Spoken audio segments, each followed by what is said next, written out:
민법 총칙하고 물권법, 채권법, 특별법 이렇게 네 분야로 나눠져 있어요. 원래 이제 여러분들이 문제풀이 강의는 언제 하냐면 보통은 7월달, 8월달에 강의를 해요. 그런데 만약에 7월달, 8월달 강의를 하게 되면 무슨 문제가 발생하냐면 이론하고 문제를 접목을 시킬 수가 없어요. 그래서 문제를 어떻게 푸는가 요령을 알 때쯤 되면은 시험 보러 가야 돼요. 그러다 보면 계속요 다람쥐 쳇바퀴 돌듯이 이렇게 계속 공부를 해야 돼요. 그래서 항상 저하고는 그냥 11월 달부터 문제를 풀어요. 그래서 지금 이제 작년 문제하고 완전히 다르죠. 이 문제 좀 어떻게 되어 있냐면요.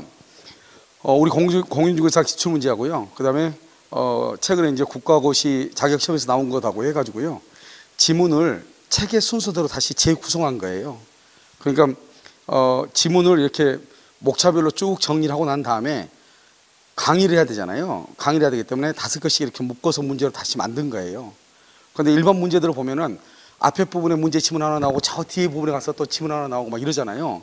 그럼 설명할 때 너무 힘들거든요. 그래서 문제는 전부 다 만든 것이고요. 만들지 않는 것은 사례형 문제 있죠. 그것은 기존에 나왔던 문제를 그냥 그대로 한 거예요. 그것 빼고 나머지 문제는요. 580문제 중에서 약 한 500문제는 제가 다 처음부터 끝까지 다 만든 거예요. 아시겠죠? 그래서 민법 총칙을 먼저 할까 물권법을 먼저 할까 고민을 했단 말이죠. 그런데 우리가 이제 민법을 공부할 때는 민법 총칙에서 10문제, 물권에서 14문제, 그 다음에 채권법에서 10문제, 특별법에서 6문제가 나와요. 그런데 그 중에서 물권법하고 채권법이 공부가 안 되면 민법 총칙을 공부하기 힘들어요. 그래서 여러분들 보면 민법 총칙을 강의를 들 때 약간 어려움을 느낄 수도 있어요. 그것은 너무나 당연한 게요. 원래 민법 총칙이라고 하는 것은 물권법과 채권법에 공통적으로 적용되는 요소를 묶어서 만들어 놓은 게 민법 총칙이에요. 그렇기 때문에요. 민법 총칙 강의가 들린다는 것은 물권법하고 채권법의 강의를 이미 들었다는 증거예요. 또는 알고 있다는 거예요. 그걸 모르면 민법 총칙이라고 하는 과목에 공부를 하기가 좀 힘든 거예요. 그런데 이제 보통 강의실이나 학생들 공부할 때 민법 총칙부터 강의를 하니까 1년 내내 민법 총칙만 공부하죠. 그냥 물권 채권은요 적당히 하고요. 그래서 채권법하고 특별법에 공부가 안 되기 때문에 점수가 안 나오는 거예요. 그래서요 항상 물권하고 채권을 여러분이 중시해서 해야 되는데, 그러면 문제풀이는 언제부터 해야 되는가? 먼저요 우리 한번 공부를 할 때요 어떻게 해야 되는가를 한번 잠깐 보도록 그렇게 하겠습니다. 여기 이제 강의는 뭐냐면 여기 보시면요 11월 달부터요 내년 이제 6월 달까지가 이론 강의예요. 그래서 모두 해서 8개월 강의가 되는 거예요. 그 다음에요 7월 8월 달에 2달이 문제풀이라고요. 나머지 이제 9월 10월이 이제 모의고사 있죠. 모의고사 같은 거에서 본단 말이죠. 그래서 9월 10월 달은 모의고사를 이제 보통은 다른 학원에서 6주인데요 저희 학원은 이제 8주를 강의를 해요. 그래서 6주 동안 이제 모의고사를 보고 시험을 보러 가죠. 그런데 그렇게 하게 되면 여러분들이 강의가 완성되는 것이 언제냐? 내년 10월 달에 완성이 되는 거예요. 그래서 완성이 돼가지고 뭔가 알듯한데 시험 보러 가죠. 그러니까 항상 점수는 언제예요? 50점에서 55점 사이에 항상. 그래서 5년을 공부하든 10년을 공부하든 항상 그 점수 있는 사람들이 있어요. 그것은 공부를 항상 이런 식으로 공부할 때 그렇게 되는 거예요. 여러분들이 내가 항상 하는 얘기가 뭐냐면 사법시험 없었지만 사법시험을 10년 공부하면 합격할 것 같잖아요. 합격 못해요. 10년을 공부한다고 해서 합격을 하는 것이 아니고 공부하는 방법을 바꿔야 되는 거예요. 공부는 열심히 하는 것이 아니에요. 절대로요. 공부는 똑바로 하는 거예요. 모든 사람들을 보면 공부를 보통 열심히 하려고 하죠. 알겠죠? 그럼 똑바로 하는 것이 뭐냐? 그것은 우리는 객관식 문제를 공부하고 있잖아요. 그러면 객관식 문제가 어디서 어떻게 나오고 왜 이 부분을 저렇게 강조하는지, 그 강조하는 부분은 문제가 어떻게 구성되는지, 그 문제가 어떻게 나온지를 알면 나머지는 내가 하면 되는 거잖아요. 그런데 그것을 모르면서 계속 공부한단 말이죠. 그래서 열심히 책 읽고 열심히 강의 듣죠. 들어도 듣고 나면 아무것도 모르고 듣는 것하고 뭔가를 알고 듣는 것하고는 완전한 차이가 있는 것이거든요. 그래서 여러분들이요 이제 그것을 지금요 우리가 이제 이 책을 가지고 처음부터까지 하는 거예요. 그래서 지금 이 강의는 바로 문제풀이를 못해요. 여러분 지금 11월 달이잖아요. 그래서 바로 문제풀이를 못하고 어떻게 하면 처음부터까지요 기초부터 심화 과정까지 5월달 내년 5월 6월에서 강의 들을 수 있는 그 부분까지 강의를 처음부터 끝까지 한꺼번에 해요. 그러고 나서 거기에 해당하는 부분에 문제를 풀어요. 무슨 말인지 알겠죠? 그러고 나서 이제 문제가 한 30문제 정도씩 지나가면은 그 다음부터는 진도문 모의고사를 해가지고요 우리가 강의하기 전에 4문제 5문제씩을 미리서 테스트를 해요. 적어도 답이라도 알고 있는지. 여러분 우리가 공부는 제가 항상 하는 얘기 뭐냐면 강의를 책으로 혼자서 5번 보는 것보다 강의 한 번 듣는 게 훨씬 빨라요. 강의를 5번 듣는 것보다 문제풀이 한 강의를 듣는 게 훨씬 더 빨라요. 이해하는데. 문제풀이 5번 해도 필요 없어요. 모의고사 한 번 푸는 게 훨씬 더 나아요. 왜? 내가 수준이 지금 어디가 있는지를 금방 알 수 있기 때문에. 알겠죠? 그래서 항상 시험을 봐야 돼요. 최종적으로는. 왜? 우리가 최종적으로 할 수 있는 것이 시험이니까. 그럼 시험 보는 것을 두려워하는 사람들이 있어. 알겠죠? 그것은 절대로 안 돼요. 그것은 어차피 몇 년 해야 돼요. 그래서 단기간 안에 끝내려면 일단 뭘 해야 되냐? 문제풀이를 수도 없이 해야 돼요. 그런 과정 속에서 어떻게 해야 돼요? 문제 푸는 요령을 깨우치는 거예요. 아주 간단해요. 아시겠죠? 그래서 문제를 풀어야지 민법의 이론을 이해할 수 있어요. 그 다음에 문제 출제 경향을 알아야 되죠. 그래서 올해 있잖아요. 올해 이런 보면은 어제 이제 최종 답안이 나왔는데 4문제나 줬죠. 4문제. 4문제를 주는 것은 15회 이래로 처음인 것 같아요. 그래서 문제 출제한 사람들이 아주 머리가 없는 이들이죠. 그 한두 문제도 아니고 그것도 중기사법에서 2문제. 말도 안 되는 거. 내가 공법이나 세법은 내가 이해를 해요. 근데 그것도 중기사법에서 2문제나 복수정답, 전부정답을 준다고 하는 것은 출제위원들의 수준이 우리 수험생들보다도 한참 아래라는 거예요. 알겠죠? 그래서 사실 그런 거 있을 수 없는 거잖아요. 우리가 열심히 공부했는데요. 물론 이제 그로 인해 삭제한 사람도 좋죠. 그걸 내가 따지는 게 아니에요. 내가 지금 얘기하려고 하는 것은 우리가 공부를 할 때 어떻게 공부를 해야 되냐 이 말이죠. 그래서 그 문제를 풀어야 되는데 그 사람들은 문제 출제한 사람들은 문제를 풀어본 적이 별로 없는 거예요. 자기는 문제를 출제를 해봤지만. 그러니까요. 이 지문을 냈을 때 이것이 옳은지 문제 틀린지 문제를 다 빨리요 판단을 못하는 거죠. 그래서 여러분 이론을 알려면 일단 문제를 풀어야 돼요. 그 다음에 여기 민법 우리는 민법을 모르기 때문에 어떤 사람들은 민법 너무 어려워요. 민법이 어려워서 우리가 점수를 못 맞는 게 아니에요. 문제를 푸는 요령을 모르기 때문이죠. 그래서 문제를 풀어야지 무조건 점수가 나와요. 문제를 풀 줄 모르면 그런 공부를 들을 필요가 없는 거예요. 알겠죠? 그 다음에 32의 기출문제 같은 것을 우리 민법을 보면은 이제는 2문자 따가지고 보면 이러면 인터넷 보면 이렇게 따가지고 하는 게 있단 말이죠. 그렇게 해가지고 하면요 15년 공부해야 돼요. 아시겠죠? 그런 시대는 15의 2로 이미 지났음에도 불구하고 여전히 학생들은 그런 강의를 들어. 왜? 이해력이 부족하니까. 자기가 이해력이 부족하면 강의를 한 번 더 들어야 되거든요. 이해력이 부족하니까 그렇게라도 해보려고 한단 말이죠. 여러분 오지선다행은 절대로 그게 안 돼. 내가 여러분들요 나중에 1월달 되면은 40문제 지문이 좀 오지선다행 그 문제집을 한번 우리 작년에도 한번 했었는데 한번 쭉 나눠주고 그냥 문제를 찍으라고 할 거예요. 그래서 1분 안에 40문제를 전부 다 1분 안에 40문제를 찍죠. 찍고 나서 그것을 그대로 여기서 정답을 불러줘. 어느 과목을 불러도 맞는 것은 몇 개냐? 9개에서 8개에서 10문제 사이를 맞아요. 그걸 뭐라고 하냐? 확률이라고 하는 거예요. 내가 지금 얘기하는 것은 뭐냐? 모르면서 찍어서는 절대로 합격할 수 없다는 거예요. 그런데 우리는 어떤 생각을 갖고 있냐? 조금 어떻게 하면 되겠지. 적당히 되겠지. 이건 여러분 절대로 안 되거든. 사지선다행도 안 되는데 오지선다행은 확률이 20%예요. 그러니까 적당히 공부해서는요 60점 맞기가 힘들어요. 나중에 그것은 어떻게 되는가 하는 것은 여러분들이 실질적으로 있잖아요. 1월달에 이제 사람들이 좀 더 오고 그러면 과학적으로 금방 증명이 돼요. 그래서 문제집 답안지 있죠. 나눠드리고 1분 안에 아무 답이나 자기가 찍고 싶은 건 찍어. 그래서 내가 답을 불러주죠. 농담하지 않고 8문제에서 10문제 사이에 다 맞아요. 그 이상은 못 맞아요. 그러니까 여러분요 찍어서 합격한다 하는 것은 있을 수 없다는 걸 얘기하는 거예요. 그러려면 어떻게 해야 돼요? 공부는 되게 간단해. 내가 공부하니까 되게 어려운 것 같죠? 그렇잖아요. 문제를 푸는 요령을 느끼는 거예요. 그것을 빨리 캐우치는 사람이 시험을 합격하는 거예요. 아시겠죠? 그래서 이렇게 하고요. 그 다음에 5번은 먼저 이제 이해를 하고 암기를 해야 된다. 이것은 제가요 몇 번 얘기했던 것이고요. 그 다음에 우리 8개월 동안 공부하고 2달 문제 풀고 4주 모의고사 연습하고 이렇게 해서는 합격을 못해요. 이렇게 해서 할 수 있는 것들이 있죠. 근데 우리 민법은 그게 안 돼. 민법과 개론은 그건 안 되는 거예요. 그래서 제발요 이론을 알아야 문제를 풀 수 있다. 우리는 이렇게 얘기해요. 선생님들도 이론을 모르는데 어떻게 문제 푸냐. 이런 것은 고정관념이에요.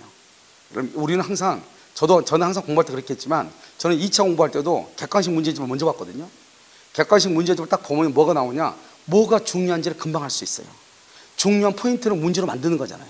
그러니까 빨리 핵심 이론이 무엇인지를 빨리 깨우칠 수 있어요. 그러니까 거꾸로 이론을 먼저 문제집을 가지고 먼저 풀어보고 책에 이 문제 지문이 여기 나와 있네, 이렇게 나오네, 이렇게 거꾸로 공부하는 것이 훨씬 더 빨라요. 알죠? 이론을 알고 문제를 풀려가면 그렇게 하려면 공부가 돼 있어야 돼요. 그건 내년 7, 8월 달이 돼야 돼요. 근데 그렇게 돼가지고 공부를 해가지고 문제를 풀면 그건 점수를 맞을 수가 없어요. 시간이 너무 짧아서. 알겠죠? 그래서 먼저 이론을 알아야 문제를 푼다는 그런 것은 절대로 그런 관념을 가지면 안 돼요. 아시겠죠? 그래서 이론을 문제 접목시키는 강의를 들어야 돼요.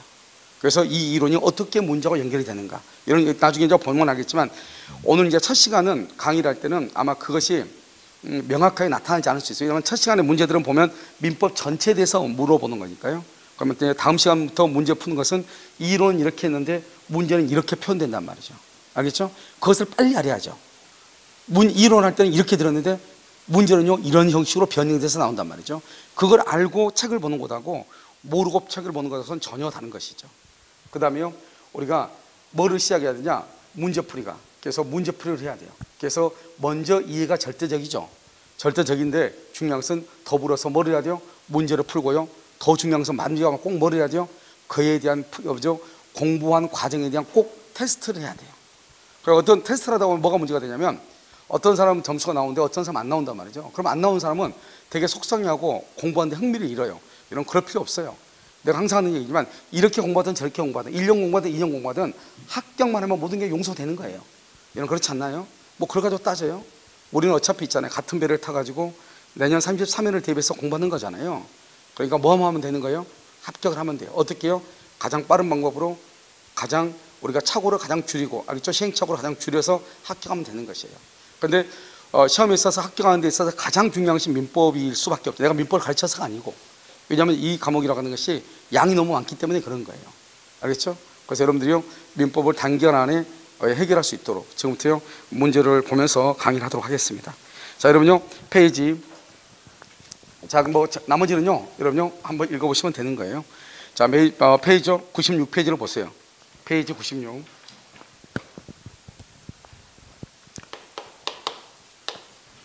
(96)이요 물권법 일반화되어 있죠. 지금 여기 강의를 우리가 이제 한 40분 정도 할 건데요.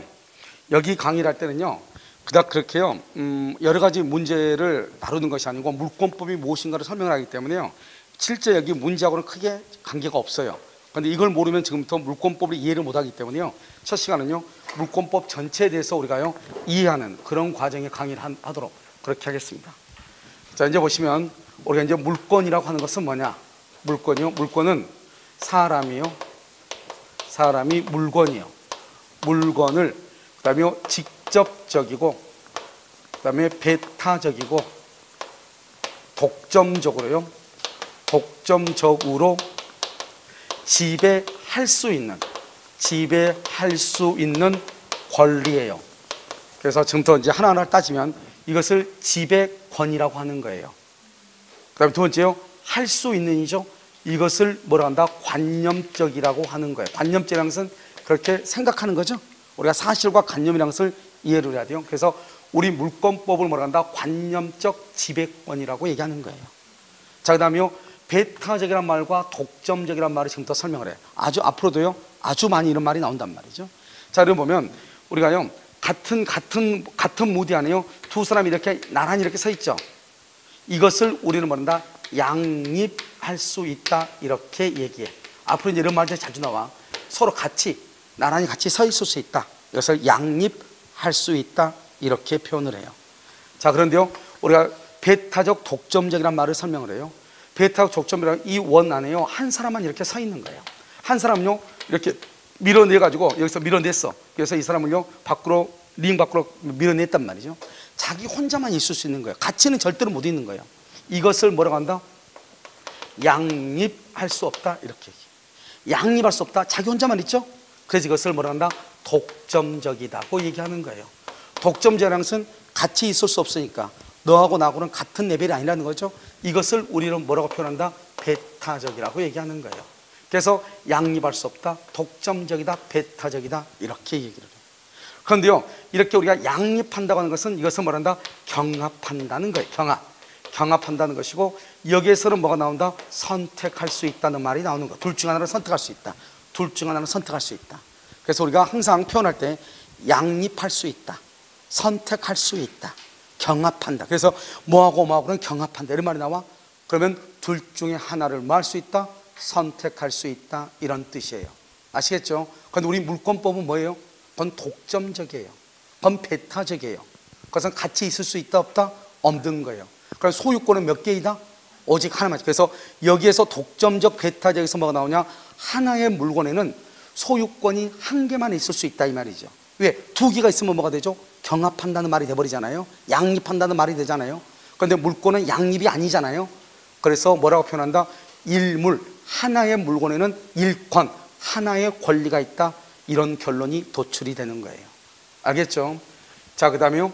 여기서 이제 물건이라고 하는 것이 나오죠. 이런 물건은 뭐가 있냐? 우리 민법에 보면 98조에 중요하잖아요.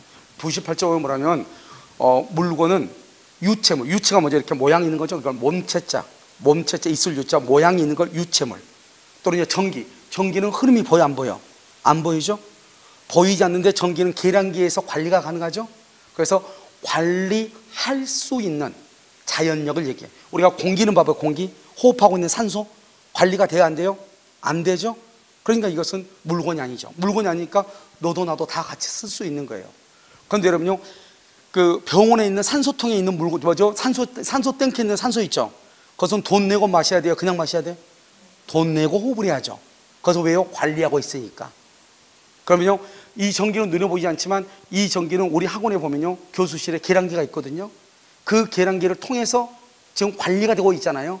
그러니까 옆집에서요, 우리 집에다가요, 여기 우리 학원에다가요, 전기선 연결해서 전기 쓰면 된다 안 된다? 안 된다. 그걸 뭐라 한다? 도전이라고 그래요. 그걸 절도죄라고 하는 거예요. 그럼 전기도 물건인 것이에요. 아시겠죠? 근데 그것은 관리가 가능해야 돼. 그 다음에 99조에 보면 뭐라고 하냐면 이렇게 돼 있어요. 우리 이제 물건이잖아요. 물건은 뭐냐? 물건은요, 동산 플러스 부동산을 물건이라고 그래요. 동산 플러스 부동산은 물건이라고 그래. 잘 봐봐.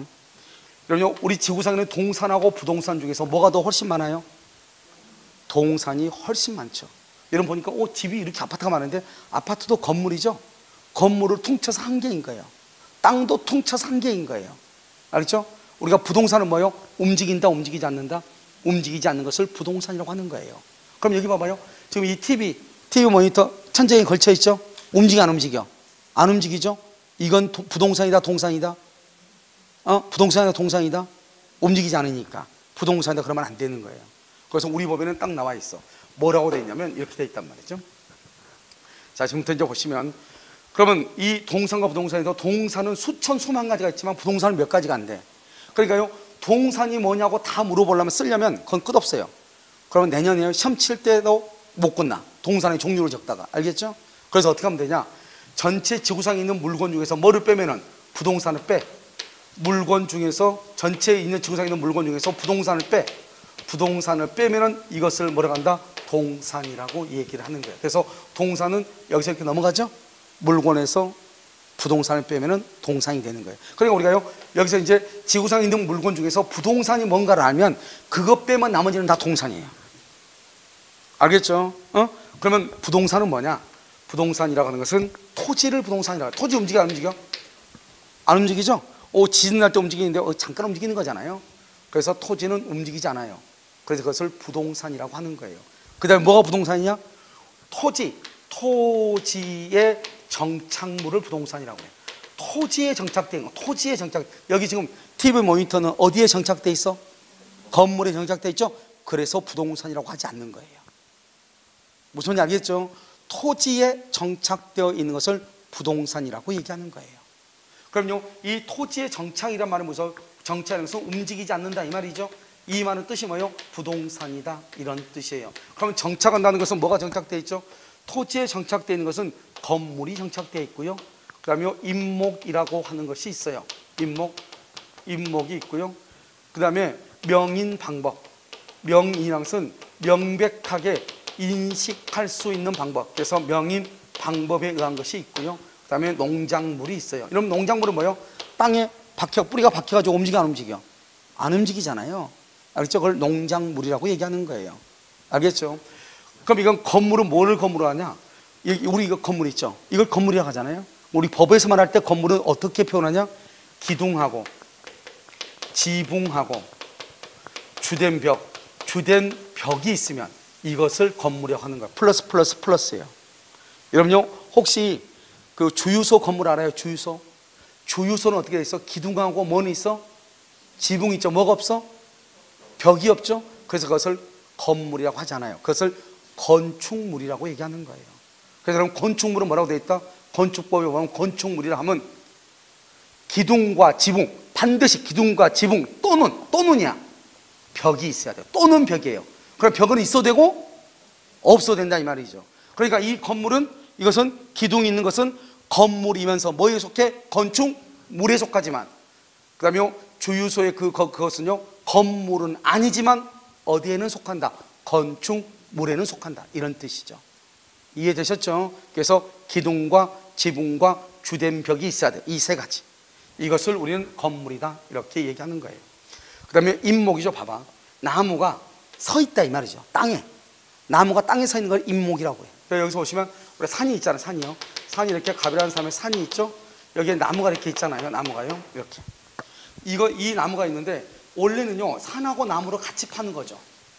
그렇잖아요. 산하고 나무를 같이 팔죠. 우리가 니네 집 산 팔았다며? 산 팔았어. 나무만 팔았니? 이렇게 물어본 사람이 있어 없어? 없죠. 그러니까 산에 있는 그 땅하고 나무하고 같이 파는 거예요. 그런데요 이게 뭐냐면 임목은 반드시요 수목의 집단이에요. 수목의 집단, 이렇게 집단에다가 보존 등기를 해요. 뭐냐, 이게 하나가 100그루야. 100그루 이렇게. 그러면 이게 전부 세 개 하면 몇백 그루죠? 300그루죠? 이렇게 300그루, 이것을 뭐란다? 수목의 집단이라. 하나는 안 돼. 그러니까 이런 보면 가끔 나무 보면 벌목 딱 해가지고 줄 맞춰서 나무 심어놓은 거 있죠. 적용수로 쓰기 위해서 거기다 조그만 나무 이제 심어가지고 하잖아요. 그러면 그건 누구 거였어요? 산주인은 갑이에요. 거기다 적용수로 하려고 하면 적용업자 B예요. 그러면 이 사람은 자기가 땅이 없으니까, 산이 없으니까 이제 주인하고 얘기해가지고, 산주인하고 얘기해서 그 땅을 일시로 빌려가지고 거기다 나무를 키워가지고 일정 기호 적용수로서 이렇게 자라나면 다시 그걸 키워가지고 팔죠. 이해되셨죠? 그러면 그 나무만 내 거지 산은 내 게 아니잖아요. 이해되셨나요? 그 나무만 내 거죠? 그러려면 어떻게 해야 돼요? 이것을 수목의 집단이라고 하는 거죠. 그래서 우리가 이제 임목 보존 등기가 된 거야. 등기, 보존 등기가 된 것. 그래서 임목 등기부라고 하는 것이 있어. 거기에 등기가 되어 있는 것, 그것만 임목이라고 하는 거예요. 그래서 우리 가끔 산에 가면 어떤 게 있죠? 산에 가면요, 가끔 산에 가면 나무가 이렇게 긴 나무가 있어가지고 여기에요 누군가가 페인트 칠해놓고 새끼줄로 묶어놓고 한 나무 있잖아요. 다른 데는 다 잡목인데 조그만 나무인데 소나무 큰 게 두 개 있단 말이죠. 그래서 여기다가 누군가 나무 명찰을 달아. 이것을 나무 명찰이죠. 나무 목자 목찰이라고 그래. 나무에 명찰을 달았다 목찰이라고 한단 말이죠. 그럼 여기에 보면 뭐라고 써놨죠? 산주인은 갑인데 이것은 벌목 허가를 받은 것으로서 을이 언제 벌목을 할 예정이다 이렇게 써놨단 말이죠. 그럼 뭐예요? 우리가 딱 보면은 이건 누가 나중에 이건 목재로 쓰기 위해서 벌목할 건가 봐 이렇게 알 수 있어요 없어요? 있죠. 눈으로 확인이 가능하죠. 명백하게. 그것을 명인이라고 얘기하는 거예요. 알았죠? 명인 방법 이렇게. 그것은 등기가 돼 있어 안 돼 있어? 안 되죠. 새끼줄로 묶고 페인트 칠한 거잖아요. 알았죠? 그래서 차이가 있는 거예요. 그래서 명인 방법 이렇게. 특히 명인 방법은 뭐가 있냐? 미분리 과실이요. 미분리 과실이라든가 수목. 이때 나무는 한 그루도 되고 두 그루도 되고 집단도 되고 다 돼. 명인 방법은. 그런데 임목 보존 등기에서 등기를 할 때는 반드시 어떻게 돼야 돼? 반드시 집단이 돼야 돼. 보존 등기는. 그리고 등기를 해야 돼. 그런데 우리가 명인 방법은요 한 그루도 되고 두 그루도 되고 집단도 되고. 이해되셨죠? 그 다음에 우리가 미분리 과실이 뭐죠? 여기 과손 있죠. 과손이 이렇게 쭉 있으면 배나무에 배가 이렇게 막 열려 있잖아요. 배가 이렇게 열려 있잖아요. 그런데 여기는 가순 주인은 갑이고 가수원 땅이고 이건 과목이고 나무고 이건 과수잖아. 나무 열매잖아요. 그런데 여기요 롯데 칠성에서는 뭐만 중요하죠? 롯데 칠성 음료에서는 뭐만 있으면 돼요? 갈아 만든 배만 있으면 되지. 과수는 필요가 없잖아요. 그런데 나중에 배가 다 자라가지고 수확을 한 것을 사가지고 음료로 만들려고 하면 그건 이미 늦잖아요. 그러니까 어떻게 한다? 이제 배꽃이 딱 열리죠? 그러면 롯데 칠성 음료에서 거기 가수원하고 가서 바로 가가지고 합의를 하는 거예요. 앞으로 당신이 우리가 돈을 얼마 줄 테니, 왜? 배가 다 자랐다고 생각하고 얼마나 줄 테니 무조건 수확이 뭐 좋을 수도 있고 만약에 비가 안 오면은 수확이 좀 적을 수도 있죠. 그런 것은 두 사람이 다 위험을 부담하면 되는 거죠. 그래서 여기 있는 배나무 보통 수확이 얼마냐? 몇 톤이다. 그럼 우리가 돈 얼마 줄 테니 당신이 이 돈 가지고 잘 키워서 우리한테 납품해 달라는 거죠. 아직 배가 열렸어 안 열렸어? 안 열리고 꽃이 핀 상태에서 그걸 내가 가져가는 거죠. 뭐만? 배만. 알겠죠? 그러면 어떻게 해야 돼요? 그것은 이 배가 남의 것이라는 것을 누가 알아야 되잖아요. 그러니까 가수원 입구에 들어가면 이 간판을 이렇게 크게 세워놓죠. 뭐라고? 가수원주의는 갑인데 여기에 있는 배는 누구 것이다? 노태 칠성 음료 것이다. 이렇게. 그럼 누가 이렇게 딱 보면 알죠? 그것을 명인 방법이라고 얘기하는 거예요. 여러분요, 혹시 강원도에 사시는 분들 보면 고랭지 배추 같은 게 있잖아요. 그 고랭지 배추 같은 거 보면 거기 보면 조그맣게 이 깜빡 쭉 세워져 있어. 고랭지 배추 보면 강원도 가면 이렇게 돼 있는데 여기 보면 배추를 막 가득 씌워놔. 차를 타고 가도 한참 가도 배추예요. 거기 안 가봤어요? 거기 보면 거기 그 입간판 서는 거 보면 뭐라 썼냐면 가락동 농수산물시장 경매 제7호 경매 8호 누구 것이 이렇게 돼 있어. 그러니까 배추를 키워주는 것은 누군데? 갑인데 나중에 이 배추가 다 자라면 가지고 갈 사람은 누구라는 거예요? 가락동 농수산물시장의 경매인이라는 거예요. 알겠죠? 그러면 우리가 어떻게 할 수 있죠? 혹시 이런 말 들어봤죠? 밭대기 했단 말 들어봤죠? 밭대기로 누가 이 배추를 다 샀나 보다 이렇게 알 수가 있는 거죠. 그것을 뭐란다? 명백하게 인식할 수 있다. 그것을 명인 방법이라고 얘기하는 거예요. 아시겠죠? 그 다음에 농작물.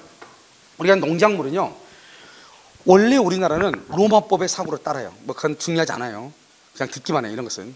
그래서 로마법은 뭐냐면 사과나무에 사과를 이 사과를 누가 땄느냐, 그 사람이 주인이라는 거예요. 그걸 분리주의라고 그래. 그런데요, 게르만법, 독일은요, 그 당시에 로마가 왕성했을 때 그때 독일이라는 것은 그야말로 시골의 깡촌이었거든요. 그러니까 그 사람들은 농사만 짓고 살았단 말이죠. 그 사람들은 뭐가 중요하냐? 누가 이 배추를 키웠느냐가 중요해. 그것을 생산자주의라고 하는 거야. 생산자. 그래서 우리나라는 원칙적으로 로마법의 사상을 따르기 때문에 우리 물권법이요, 원칙적으로는 분리할 때 누가 딸 때 누구 것이냐가 중요한데요, 희한하게요, 딱 하나, 농작물에 있어서만큼 우리나라도 옛날에 못 살았잖아요. 알겠죠? 그래서 우리나라 민법은 우리가 이제 일제시대 때를 거쳐가지고요, 이제 해방이 되면서 일본의 민법을 그대로 갖다 썼거든요. 그때 당시에요. 그러니까 그때 당시만 하더라도 민법이 만들어질 때만 하더라도 우리나라가 그야말로 경제 성장은 제로였죠. 그렇잖아요. 세계에서요, 이렇게 빈국도 없었던 그런 시절이잖아요. 그렇기 때문에 그때 그 당시에는 누가 농작물을 키우냐가 중요하죠. 그래서 이거 하나만 딱 생산자주의예요. 그러니까요, 이 땅이 갑의 거예요. 그런데 을이 여기다 농작물을 경작을 해요. 농작물은요, 이거 어떻게 무단으로 남의 땅에다가 몰래 농사를 지은 거예요. 그래도 무조건 누구 것이다? 경작자 소유가 돼요. 경작자 소유. 우리나라는 특이하게 이것만, 농작물만 경작자 소유가 되는 거예요. 그럼요, 갑은 이익이에요, 손해예요? 손해죠? 그럼 갑은 을한테 손해배상을 청구를 할 수 있어. 그런데 자기 밭에 누군가가 배추를 심어놨다 해서 갈아엎어버리죠? 그러면 그것을 손괴자라고 하는 거예요. 깜빵 갈 수 있어요. 무슨 말인지 알겠죠? 일단 남의 밭에다가 씨를 뿌려서 배추가 자라죠? 자라자마자 그것은 누가 배추 심었지? 이 정도가 돼야 돼. 이걸 성수겠다고 그래요. 누가 배추가 참 잘 자랐네. 그 정도. 그걸 성수겠다고 그래. 완전히 큰 거 말고. 그래서 누군가가 이것이 풀인지 배추인지를 구별할 수 있으면 그걸 성수겠다고 그래. 팔려 말하냐? 우리가 모내기를 하기 위해서 이제 모짜리 모를 이렇게 심잖아요. 그래서 이제 모를 이렇게 뽑아가지고 모를 이제 이식하잖아요. 그런데 그 모내기라고 해서 모팔에다가 벽씨를 이렇게 뿌려가지고 벽씨가 3cm 자랐단 말이에요. 3cm. 이것도 농작물이라고 그랬어요. 무슨 말이죠? 그러니까 뭐가 중요해요? 성수겠다고 하는 것은 배추가 다 자랐다, 벼가 다 자랐다 이게 아니고, 누가 보더라도 뭐죠? 뭐하고 풀하고 그 다음에 농작물하고 구별할 수 있을 정도, 그 정도를 우리는 뭐라고 한다? 그것을 농작물이다, 성숙했다고 얘기하는 거예요. 그래서 여러분요, 농작물이 성숙하죠? 그러면 그것은 무조건 남의 밭에다가 무단으로 했어도 그건 경작자 소유이고, 땅 주인은 농작물의 경작자한테 불법 점유로 인해서 손해를 입었으니 손해배상을 하라고 청구할 수 있는 거예요. 무슨 말인지 아시겠죠? 자, 그럼 이제 이건 중요해요. 자, 지금부터 4가지, 5가지가 부동산이에요. 우리 민법에서 다루는 거 5가지. 암기해. 지금부터 다 같이 토지, 건물, 임목, 명인방법, 농작물. 시작. 토지, 건물, 임목, 명인방법, 농작물. 이 5가지를 부동산이라고 해요. 그러니까 지구상에서 이 5가지 빼고 나머지는 다 뭐라는 거예요? 동산이라는 거죠. 그러니까 이 지금 강신 안에 있는 거 100% 다 동산이죠. 왜? 여기는 건물 빼고는 다 동산 아니에요. 여기 있는 것들 다 하나같이 다 동산 아니에요. 아시겠죠? 그래서 여기요. 그런데 토지는 어떻게? 토지는요, 토지는 필 또는 필지 이렇게 얘기해요. 혹시 그럼요 이런 것 혹시 들어봤어요? 여기 보면 땅이 1580번지예요. 그럼 여기요 여기 이렇게 1581번지, 1582번지, 1583번지, 80번지죠. 80-1, 80-2, 80-3 이렇게. 그럼 혹시 단독주택에 거주하신 분이라든가 빌라에 거주하신 분들 계시죠? 그럼 거기 보면 주소가 어떻게 돼 있어요? 몇 다시 몇 이렇게 돼 있죠? 아파트는 보통 그렇게 안 돼 있어. 아파트는 그냥 전체를 합필을 해가지고 알죠? 하나의 필지로 만들어서 그래. 그러니까 368번지 이렇게 돼 있어 아파트는. 그런데 단독주택은 어떻게 돼 있냐? 몇 다시 몇으로 돼 있어. 그러니까 맨 처음에는 이 땅이 1580번지 땅이 1500평인 거예요. 옛날에는 땅을 크게 기했으니까 그러면서 이 사람이 팔아먹는 거죠. 왜 어떻게? 잘라가지고 자른 것을 뭐라 한다? 분할한다. 그것을 분필한다고 그래. 분필 나눈다 이 말이죠. 그래서 팔면은 거기에 이제 똑같은 1580번인데 그 1580번지가 나눠졌으니까 다시 1, 다시 2, 다시 3, 다시 4 이렇게 가는 거예요. 그럼 나중에 토요일 날 지적법에서 배우는 거예요. 집원 나누는 것은. 알겠죠? 그래서 이제 이렇게 이제 되는. 그래서 이 맨 처음에는 이 한 전체가 1500평이 토지가 한 개였죠. 근데 지금은요 하나, 둘, 셋, 넷, 5개로 나눠졌네요. 그럼 이제 땅이 몇 개가 됐다? 5개가 된 거예요. 개수가. 무슨 말이겠죠? 그래서 우리가 토지의 개수는 어떻게 신다? 필 또는 필지. 그럼 경계는 그럼 어떻게 나눈다? 경계는 담 쌓여 있죠. 담 보통 담으로 돼 있죠. 그 담을 현실의 경계라고 하는 거예요. 담을 기준으로 하는 것이 아니에요. 알겠죠? 우리가 토지의 경계는 지적도상의 경계를 가지고 임야도상의 경계를 가지고 나누는 거예요. 그러니까 우리가 여러분들이 남의 땅을 살 때 딱 보니까 경계가 그렇게 딱 담이 쳐져 있어요. 그렇다고 해서 그걸 믿고 샀다가는 나중에 낭패 볼 수 있어요. 그러니까 반드시 뭐를 하는 게 중요해요? 측량을 하는 게 중요하다 이 말이에요. 알겠죠? 측량을 했다는 게 바로 뭐다? 지적도상의 경계다 이 말이죠. 우리 법에서 인정하는 것은 뭐만 인정한다? 지적도상의 경계만 인정하는 거예요. 좀 이해되셨나요? 그래서 이렇게 자 이제 그럼 자 다시 뭐를 보는 거냐면 이건 이제 기본적으로 여러분요 물건은 동산과 부동산이 있다. 부동산은 토지, 건물, 임목, 명인방법, 농작물이 있다. 이 중에서 봐봐. 여기 명인방법하고 농작물은 등기를 한다 안 한다? 등기 안 하죠. 등기를 안 하니까 명인방법과 농작물은 저당을 잡을 수 없는 거예요. 여러분 혹시 돈 빌리고 저당 잡는다 말 들어봤어요? 돈 빌릴 때 저당 잡는다 말 들어봤죠? 은행에다가 돈을 빌릴 때는 은행에서 그냥 안 빌려주죠. 혹시 너가 돈 못 갚으면 어떡할래? 불안하니까 은행은 항상 안전장치를 하죠. 그게 바로 뭐냐? 여러분의 아파트나 여러분이 가지고 있는 토지나 상가 건물에다가 저당을 잡는 거죠. 알겠죠? 그러고 나서 돈을 빌려준단 말이죠. 그러면 저당을 잡는다는 것은 등기부에다가 등기를 해야 되거든요. 나중에 이제 다음 시간이나 공시라는 걸 배워요. 그런데 등기를 해야 되는데요. 여기는요 명인방법은 새끼줄을 묶어놓고 페인트 칠한 건데요. 그 다음에 농작물은요 남의 밭에다가 몰래 배추 심어놓은 건데요. 그건 등기할 수 있어요 없어요? 없잖아요. 그래서 여기는 저당권을 설정할 수가 있어 없어? 없다 이 말이죠. 그래서 저당권을 설정할 수 있어요. 그러면 96페이지 문제집 한번 봐봐. 문제집 96페이지에 194번 한번 봐봐. 맨 위에 194번 봤어요? 거기에 4번 한번 봐봐요. 명인방법을 갖춘 20개 집단. 명인방법 줄거요. 20개 집단은 줄거. 독립한 부동산 줄거. 4번 지금 먹었죠? 4번 독립한 부동산이죠? 근데 맨 끝에 줄거. 저당권의 목적이 될 수가 없다는 거예요. 왜 저당권의 목적이 될 수 없다는 거예요? 여기는 뭐를 하지 않으니까요? 등기를 하지 않으니까요. 여러분 지금 이해됐나요? 이렇게 문제가 나오는 거예요. 됐죠? 명인방법은 그러니까 명인방법 거기에다 또 뭐라 써요? 밑에다 또 써봐. 농작물하고요. 그러니까 명인방법이나 농작물은 독립한 부동산이지만 뭐를 하지 않기 때문에 등기를 하지 않기 때문에 뭐가 안 된다? 저당권의 객체가 될 수가 없다 이런 뜻이에요. 이해되셨죠? 자 그 다음에요 다시 이제 여기 이것을 우리가 뭐란다? 물건이다 이렇게 얘기하고요. 다시 이제 여기까지 했죠? 자 이제 물건 했죠? 자 물건은 뭐가 물건이라고 그랬죠? 물건은 동산 플러스 뭐라고? 부동산이다 이렇게 얘기했고요. 자 부동산은 또 뭐가 있다고 그랬어요? 자 해봐. 토지, 건물, 임목, 명인방법, 농작물 이렇게. 알겠죠? 이걸 부동산이죠. 이걸 물건이라고 하죠. 지금 좀 있으면 중요하다니까요. 사람이고요, 사람. 사람을 우리 뭐라 한다? 주체라고 얘기해, 주체. 알겠죠? 주인이 된다 이 말이죠. 여기 물건을 말한다. 물건을 객체라고 해. 객체를 말한다. 이것을 대상이 된다 이 말이에요. 대상이 된다 이 말이에요. 그럼 이게 물건이죠, 물건. 이제 물건은요 이렇게 됐어. 우리 물건은, 우리 민법상의 물건은 점유권, 이렇게 점유권. 지금 내가 지금 뭐 하고 있어요? 뭔가 분필 딱 잡고 있죠? 잡고 있는 거, 이것을 간단히 말하면 뭐라고 그래요? 점유라고 하는 거예요. 눈에 보이죠? 점유하는 것은 뭐, 점유하는 거로부터 점유권이 나와요. 그럼 그 정도만 알면 돼. 일단은 중요하지 않으니까. 뭐냐면 점유권도요, 책 예전에는 한 문제가 나왔는데 점유권에서 좀 최근에 두 문제가 나오고 있어요. 그래서 점유권을 할 때도 1시간 이상이 걸려요. 그때 점유권을 자세히 설명해. 근데 점유권이라는 것이 이런 것이다 이 말이죠. 알겠죠? 지금은. 그래서 점유하고 있죠?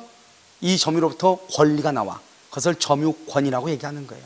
자, 그 다음에 여기 봐봐. 자, 여기 또 지금 나왔죠? 우리 민법 총칙 볼 때 이것을 우리는 뭐란다? 본권이라고 얘기를 하는 거예요. 본권, 점유권 이렇게.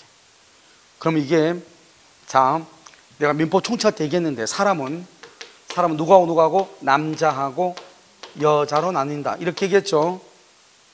그러면요 사람은 두 개를 합하죠. 사람은 이 두 가지를 합해서 뭐라 한다? 남자 여자를 합해서 사람이라고 하죠. 그런데요 남자는 사람 맞죠? 남자는 사람이죠? 그런데 사람은 남자다 그러면 돼, 안 돼? 안 된다고 얘기했죠. 사람 그러면 남자와 여자를 뭐 한다? 포함한다. 항상 남자는, 사람은 남자다 여자다 그러면 안 된다고 했죠. 왜? 사람은 여자만 있는 것이 아니고 누구도 있다? 남자도 있다. 아무것도 아닌 것 같지만 아주 중요해. 봐봐, 이게 물건이죠? 이게 물건이잖아요. 물건은 점유권과 본권으로 이루어졌다 이렇게 얘기해. 그런데 이런 말 하면 돼. 점유권은 물건이다 그러면 큰일 나. 왜? 점유권만 물건인 것이 아니고 점유권과 본권을 합해서 물건이라고 그래. 그런데 여기서 아니 점유권은 물건이다 맞아. 그런데 물권은 점유권이다 그러면 안 돼. 물권은 점유권이다 그러면 두 개를 합해야 돼. 물권 그러면 점유권과 본권을 합해서 물권이라고 해. 그러니까 물권은 점유권이다, 물권은 본권이다 그러면 틀려. 점유권은 물권이다 그러면 맞아. 점유권은 물권이다 맞죠? 본권은 물권이다 맞죠? 그런데 물권은 점유권이다 그러면 틀린다고. 물권 속에는 점유권만 있는 것이 아니고 본권도 있다 이런 말이죠. 그럼 본권이라고 하는 것이 무엇이냐? 본권. 자, 여러분 봐봐요. 자, 지금요 여기요 재현 씨가요 지금 여기 앉아 있죠? 앉아 있는데요. 앉아 있다는 것은 한 자리를 지금 점유하고 있는 거잖아요. 그럼 점유권이 있다는 거죠. 그럼 내가 물어보죠. 여기 왜 앉아 있어? 지금 강의하고 있는데 왜 앉아 있어요? 왜 앉아 있어? 강의 들으려고? 근데 강의 들으려면 뭘 해야 돼? 그 전자로 수강을 해야죠. 수강 신청했어요? 했어? 자, 지금 봐보세요. 이걸 우리는 본권이라고 하는 거예요. 당신 이거 왜 점유하고 있어? 왜 점유해? 아니 왜 강의 듣고 있어요? 물어보잖아요. 나 강의 들으려고 수강 신청해가지고 접수했잖아요 이렇게. 그러니까요 뭐다? 점유하는 것을 정당화 시켜주는 것을 본권이다 이렇게 이해하시면 돼요. 그래서 여러분요 우리 아파트에 뭐 주차를 해놨잖아요. 이게 바르게 없는 주차장이 있죠. 그런데 주차해 놓으면 다른 차들은 다 문제가 없는데 내 차만 딱지 붙여놨죠. 노란 딱지. 뭐라고? 주차 금지라고. 그 사람은 아파트 주민이 아니다. 아니죠. 아니니까 점유하면 돼, 안 돼? 안 되죠. 그러니까 딱지 붙여놓은 거 아니에요. 그런데 내 차는 왜 안 붙였어? 나는 그 아파트 주민으로서 나는 그 아파트 주차장 한 켠을 뭐 할 수 있어? 점유할 뭐가 있어? 권한이 있잖아요. 알겠죠? 그러니까 내가 아파트에다가 주차를 했다? 그건 점유한다는 거예요. 그런데 나는 딱지가 안 붙지 않았다? 그 점유와 나는 정당하다는 거죠. 결국 나는 뭐가 있다? 본권이 있다는 거죠. 이해되셨나요? 어떤 본권이 있을까요? 나는 그 아파트에 소유권이 있다. 소유자다 이 말 아니에요. 내가 그 아파트 주인이다. 알겠죠? 그래서 여러분 얘기하잖아요. 내가 여기 1702호에 사는데 지금 뭐 하는 거냐고. 만약에 잘못 딱지 붙여놓은 경우 있죠? 그러면 이제 막 가서 경비원한테 따지고 뺨한테 때리고 TV 나오고 구속되고 이러는 거잖아요. 무슨 말인지 알겠죠? 그게 바로 이 소유권. 이건 아니에요. 소유권. 그래서 그 다음에 또 이제 볼까요? 재밌는 말이니까 봐봐. 이게 지금 첫 시간이 조금 어려워. 첫 시간은 우리 물권법의 전체를 지금 보는 거예요. 자, 그러면 소유권이죠. 소유권을 뭐라고 한다? 권리라고 하는 거예요. 그러면 소유권은요 점유할 수 있거든요. 그럼 봐봐. 이걸 점유 권능이라고 하는 거예요. 여러분 봐봐. 내가 지금 이거 내 거죠? 내 거니까 내가 지금 뭐 하고 있죠 지금? 잡고 있죠? 잡는 걸 뭐라고 한다고? 점유하고 있죠. 그러니까 소유자니까 점유하죠. 지금 뭐하고 있어? 지금 뭐하고 있어? 쓰고 있죠. 쓰는 것을 뭐라 한다? 사용하죠. 사용. 내가 이 사람이요, 내가 이거 쓰고 있는데 이쪽에 있어요. 그것 좀 빌려주면 안 돼요? 돈 줄게요. 할 수 있어 없어? 그럼 우리 임대 줘요 안 줘요? 주죠. 그러면 거기서 이익이 있어 없어? 있죠. 그것을 수익이라고 하는 거예요. 그래서 이것을 용익한다. 용익. 알죠? 사용하고 수익한다 이 말이죠. 이것을 용익 권능이다 이렇게 얘기하고, 그 다음에 이것을요 마지막으로 다 쓰면 어떻게 해야 돼? 버리죠. 그것을 사실상 처분한다. 처분. 그 다음에 누가 사고 싶다 그러면 팔죠. 그 다음에 내가 다른데 은행에다가 저당 잡고 돈 빌릴 수도 있죠. 이것을 우리는 뭐란다? 처분할 수 있는 권능이다 이렇게 얘기하죠. 그럼 여기 권능이란 말이 나왔나요 지금요? 알겠죠? 우리가 이제 대리권 설명을 할 때 한번 설명을 했었는데요. 그럼 권리라고 하는 것은 뭐냐? 민법 총칙에서 권리라고 하는 것은 무엇을 얘기하는 것이냐? 어떠한 이익을요 법에 의해서 주장할 수 있는 힘을 얘기해. 어렵죠? 그렇게 암기하지 말라고 그랬죠? 권리는 뭐냐? 하나하나 그때 이해하면 돼. 소유권이라고 하는 소유권이니까 권리죠. 뒤에가 앞으로 권 있으면 그건 권리예요. 알겠죠? 권리죠? 그런데 권리는 무엇으로 이루어져 있어요? 권능으로 이루어졌죠. 자 봐봐요. 우리 인간의 신체죠? 신체가 바로 소유권이에요. 소유권은 신체를 뭐라 한다? 인간을 뭐라 한다? 권리라고 하는 거예요. 머리 부분이 뭐라고 한다? 점유 권능이에요. 몸통 부분은 뭐라고 한다? 사용 수익 권능이에요. 하체 부분은 뭐라고 한다? 처분 권능이에요. 이 세 가지가 다 있어야 뭐가 된다? 인간이 되죠. 세 가지가 다 있어야 뭐가 된다? 권리가 되는 거예요. 그러니까 결국 권리라고 하는 것은 뭐예요? 권능이 있어야, 권능이 모여야 권리가 이루어지죠. 그래서 이것을 고상하게 뭐라고 한다? 권리는 권능을 구성 요소로 한다 이렇게 얘기해. 중요하지 않죠? 응? 그렇지만 표현할 때는 이해는 그렇게 하는데 표현할 때는 그렇게 한다고. 권리는 권능을 구성 요소로 한다. 그럼 권능은 뭐예요? 권능은 머리 부분은 뭐예요? 머리 부분은 권리를 이루고 있는 한 부분이죠. 그렇잖아요. 그래서 뭐라 한다? 권능은 권리를 이루고 있는 개개의 사실이다 이렇게 표현을 해. 알겠죠? 그러니까 이해만 하면 돼. 중요하지 않으니까. 권리와 권능은, 그래서 권능이 모이면 뭐가 된다? 권리. 권리로부터 뭐가 나온다? 권능이 나온다. 이해되셨죠? 그럼 여기서 점유만 하는 거 있어. 이것을 유치권이라고 그래요. 자, 유치라는 말이 무슨 말이냐? 내가요 이 건물을 수리를 했어. 이 건물을, 갑의 건물을 수리했단 말이죠. 돈을 안 주는 거예요. 그러니까 내가 돈 받아야 되잖아요. 돈 받을 때까지 내가 이 집을 딱 잡고 출입을 금지시켜. 너 돈 내고 여기 들어와. 그럼 돈 낼 때까지는, 수리비 낼 때까지는 이걸 가져갈 수 있어 없어? 없어. 그걸 유치라고 하는 거예요. 그러니까 여러분 이제 앞으로 유치권이라는 말을 썼기 때문에 어디를 가시냐? 평내동 저 위에 가면 아직도 프랜카드 붙어 있다고 하더라고. 평내동 저 위에 큰 길에서 쭉 올라가면 거기 왼쪽에 건물 있죠? 거기 보면 빨갛게 유치권 행사 중이라고 되어 있을 거예요. 그 건물이 지금요 뭐 한 10년 넘었죠 지금. 그래서 그 건물을 10년 전에 누군가가 공사를 했는데 공사 대금을 안 준 거예요. 그러니까 니네 아무도 들어오지 말라는 거예요. 그리고 공사 못하고 있으니까 공사한 사람도 돈 못 받고 공사해달라고 한 사람도 망하고 다 같이 죽는 거죠 이게. 알겠죠? 그럼 유치권이야. 어떤 데 가면 병원에 유치권을 행사하는 사람이 있어. 그럼 병원은 또 운영을 해. 근데 누가 거기 들어가겠어요? 빨갛게 병원 유치권 써놨는데. 그러니까 유치권을 행사할 것이 말 것이 하는 것은 상당히 애매한데. 알겠죠? 너 돈을 받을 입장에서는 그걸 뭔가라도 잡아야지 돈이 나오니까. 우리나라는 이게 나쁜 거잖아요. 그래서 그걸 유치권이라고 그래요. 그 정도만 이해하시면 돼요.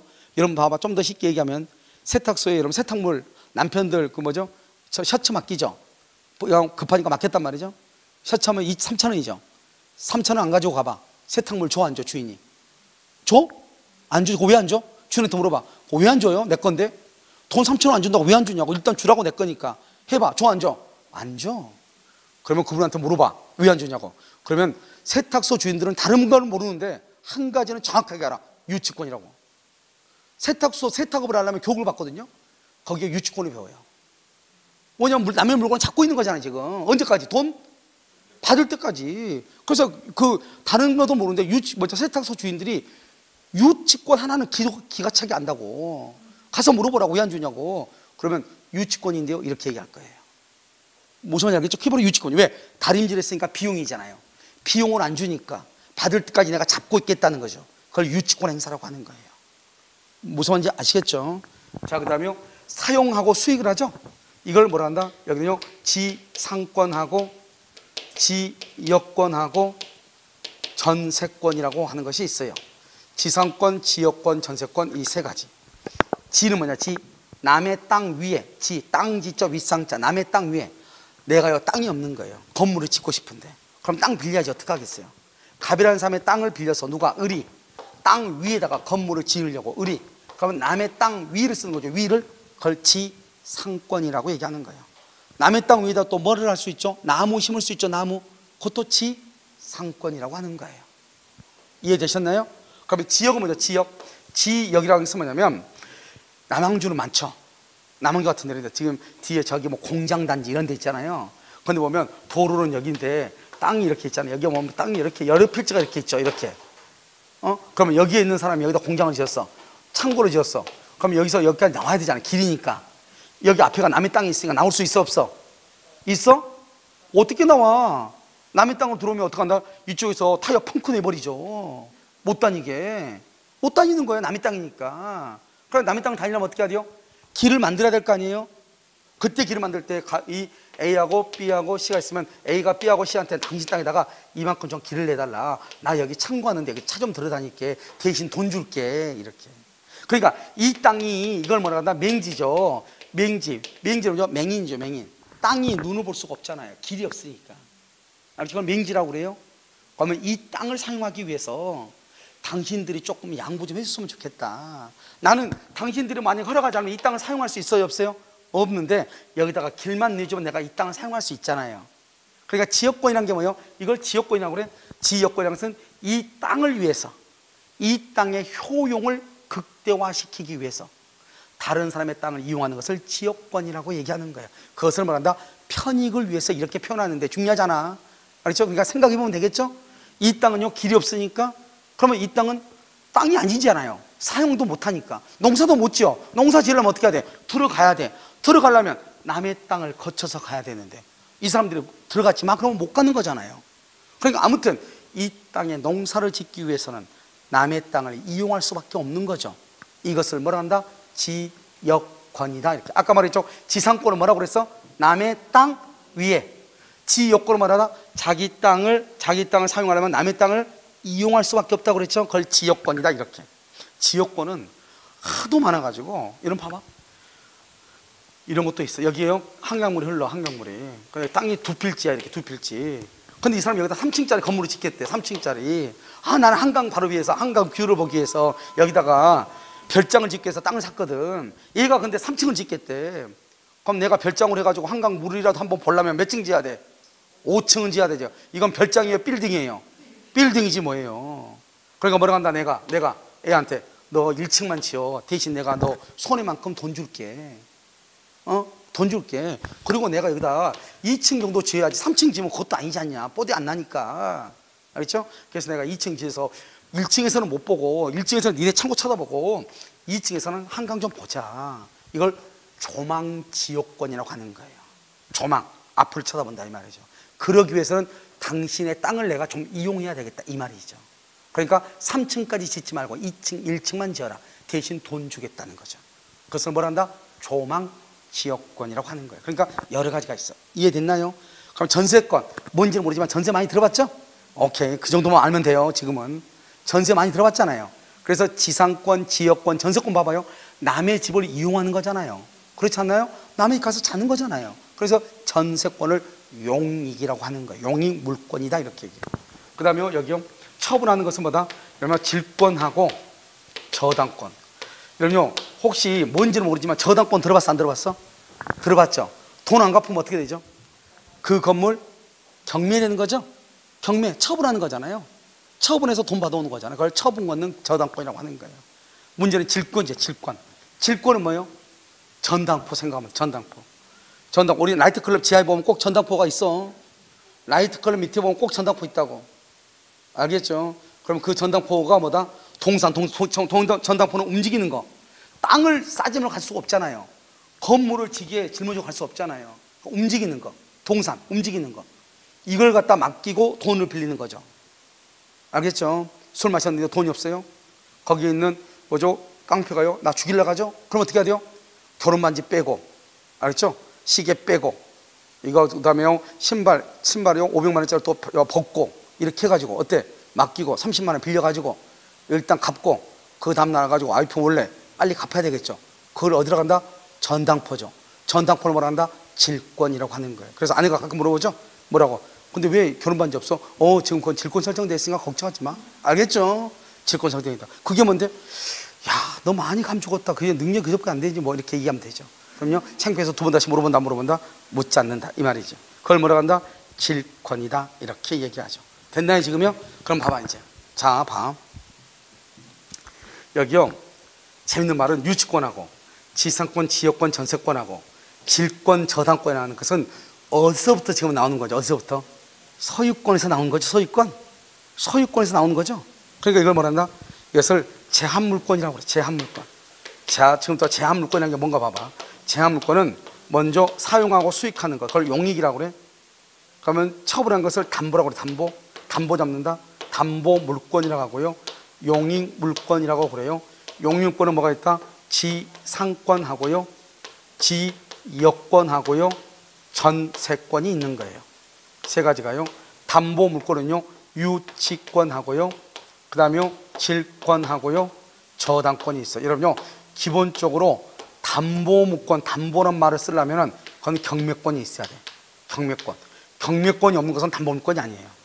그러니까 저당도 경매하고, 여러분 질권이 있죠. 전당권 물고 맡기죠. 그거 돈 안 갚죠. 그럼 나중에 그 전당권 주인이 경매해요. 그 다음에 여러분요 유치권이죠. 유치권도 돈 안 갚죠 끝까지. 그럼 또 경매할 수 있어요. 우선 이해됐어요? 그러니까 유치권, 질권, 저당권은요 이것을 뭐란다? 경매할 수 있는 경매권이 있는 거예요. 됐죠? 그 다음에 이건 사용하고 수익하죠. 지상권, 지역권, 전세권이에요. 잘 봐봐. 근데 재밌는 말이죠. 봐. 지상권은 자기 땅에다가 남의 땅에다가, 남의 땅 위에다가. 지역권 아까 말했죠. 자기 땅을 위해서 남의 땅을 이용한다고 그랬죠. 남의 땅을, 남의 거죠. 전세도 자기 집이에요, 남의 집이에요? 자기 집에 살면서 뭐란다? 야, 너 이거 뭐하니? 여기서 어떻게 살고 있어? 나 이거 전세 사는데? 너 집 있다며? 이거 내 집인데? 또라이도 보통 또래가 아니죠. 알겠죠? 전세는 자기 집이에요, 남의 집이에요? 남의 집에. 그걸 전세라고 해. 다 지금 얘기했죠? 다 남의 땅, 남의 집이죠. 했죠 지금? 그것을 뭐라고 표현한다? 타인이라고 얘기하는. 타인이다. 남의 타인이라고 해. 그 다음에 여기요 유치권은요 자기가 자기 집 수리해놓고 자기가 유치권 행사하고 있어. 말이 된다 안 된다? 안 되죠. 와이프가요 남편 와이프 셔츠를 열심히 다녔어. 다놓고 난 다음에 뭔가 노동을 한 것 같은데 돈을 받아야 될 것 같은데요 남편이 돈 안 준대? 셔츠 안 줘버려. 그러면 넌니 셔츠 입고 가야지 어떡하겠어요? 말이 안 되는 거잖아요. 자기가 자기 물건을 유치한다. 말이 안 돼? 안 되죠. 누구 물건을 유치해? 남의 물건을. 내 물건을 잡히고 돈을 빌린 거죠.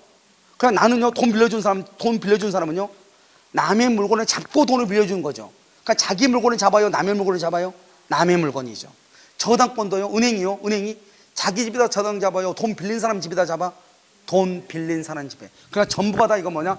지상권, 지역권, 전세권, 유치권, 질권, 저당권은 자기 소유에다 간다, 타인 소유에다 한다.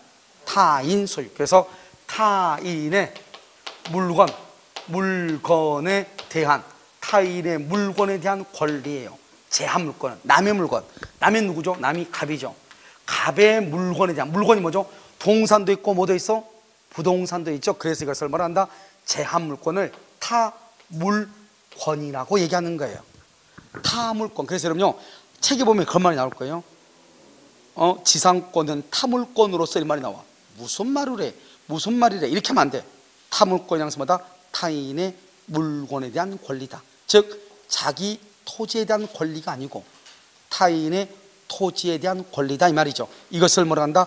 타물권이다 이렇게 얘기하는 거예요. 이걸 무슨 물권이 한다? 제한물권이다 이렇게 얘기해요. 왜 제한인가 한번 볼까요? 자 봐봐요. 여러분요 갑의 집이 3층짜리 건물이 있어요. 3층 건물. 이게 갑의 거예요. 아무도 없으면요 이렇게 하지 말고, 아무도 없으면 갑이 어떻게 쓰죠? 이거 3층짜리 건물은 아무도 없으면 갑이 어떻게 써요? 전체 다 쓰죠 갑이. 근데 1층을 전세를 줬어. 을한테 전세를 줬어요. 그러면 갑이 사용할 수 있는 건물은 어디하고 어디예요? 2층하고 3층이죠. 이거 자기 집인데 이 1층을 전세를 주다 보니까 2층하고 3층밖에 사용하지 못해. 자기 집은 다 사용해야 되는데. 그러니까 전세가 들어오면 어떻게 돼요? 소유권의 사용 범위가 커져요, 줄어들어요? 그래서 소유권을 제한시킨다 이 말이죠.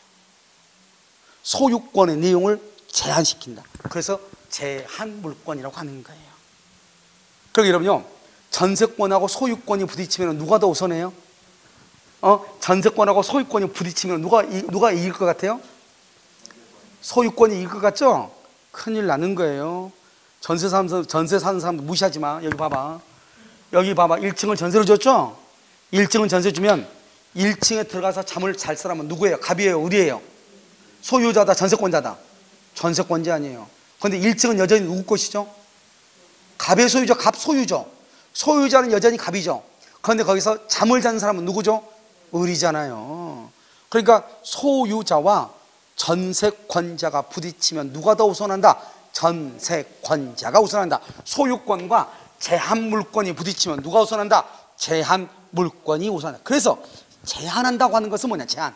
소유권을 제한한다 이 말이에요. 그럼 나중에 나와 소유권과 제한물권이 부딪히면 언제나 제한물권이 우선한다 이런 말이에요. 그것을 우선적 효력이라고 얘기하는 거예요. 무슨 말인지 알겠죠? 아무것도 아니죠. 자, 그럼 봐봐. 여기 한번 봐봐. 소유권은요, 지금 내가 점유하고 있죠. 소유권은요, 사용하고 수익하죠. 썼잖아요, 지금요.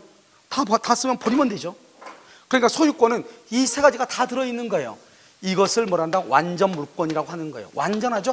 완전 물권. 이것을 뭐란다? 전면적 지배권이라고 얘기하는 거예요. 전면적, 완전 이렇게 얘기하는 거예요. 그런데 봐봐요.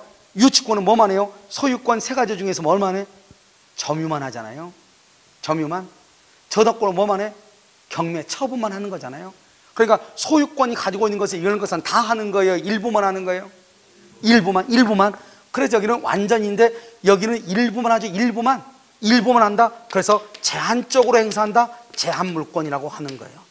그래서 제한이라고 하는 것은 두 가지의 의미가 있죠.